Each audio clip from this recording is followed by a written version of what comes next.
हरे कृष्ण श्रीमद् भगवत गीता मौलिक रूप से षष्ठ अध्याय ध्यान योग। अर्जुन भगवान को पचारुचंती चंचल हि मना कृष्ण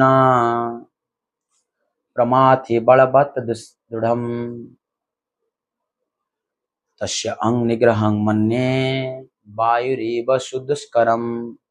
अनुवाद। अर्जुन पचारुचंती भगवान को, हे कृष्ण, मन बड़ चंचल, दुर्दांत, उद्धत एवं बलिष्ठ अटे। यह दमन करने मो विचार रे वायु को अटकाइबा भली अत्यंत कठिन व्यापार अटे। भगवान श्लोक 35 रे उत्तर रखुचंती। श्री भगवान वाच असंशयं महाबाहो मनो दुर्निग्रहं चलम अभ्यासेन तो कौन्तेय वैराग्येण च गृह्यते। अनुवाद।